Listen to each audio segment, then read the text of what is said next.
Di luar Jawa kita cetak sawah, orang pun kritik. Sekarang saya lagi rame kan apa itu? Video pesta babi, iya. Dan seolah-olah kita ini datang cetak sawah kemudian bikin rakyat di situ sengsara. Salah. Ya, saya mau kasih lihat contoh-contoh cetak sawah yang kita lakukan, dan cetak sawah itu butuh waktu sampai dengan sawah itu bisa kemudian ditanami. Bisa ditampilkan program cetak sawahnya.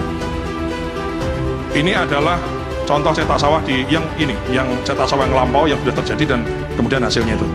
Ini cetak sawah lahan rawa ya di Kalimantan Tengah 51.000 hektar.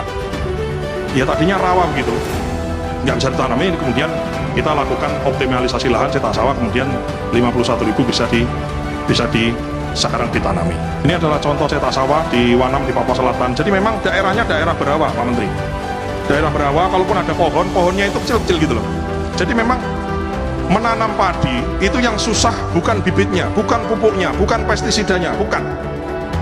Nanam padi apapun yang susah itu bukan hanya lahannya, tapi lahan yang ada airnya. Bibit bisa kita ciptakan, bisa kita dengan modifikasi dan lain-lain, pupuk bisa kita ciptakan, air itu tidak bisa kita ciptakan, hanya bisa kita kelola. Sehingga kita memang memfokuskan daerah-daerah yang banyak airnya.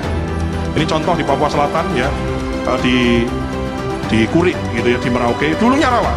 Ini kemudian kita cetak sawah setelah 5-10 tahun berikutnya Pak Menteri, itu kemudian di 3 November 2024 yang dulu dicetak sawah, tadinya orang tidak bersawah di situ, jadi bersawah, panen sekali, tanam sekali, sekarang sudah panen 3 kali karena menanamnya 3 kali.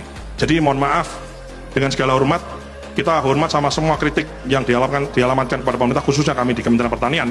Namun berdasarkan catatan sejarah kami, daerah yang kita kemudian cetak sawah, kita berikan insentif, kita latih orangnya bertani di situ, kita kasih alat mesin pertanian, kita kasih bibit terbaik, kita kelola airnya, dan di mana-mana itu kemudian hasilnya itu kemudian mensejahterakan rakyat setempat.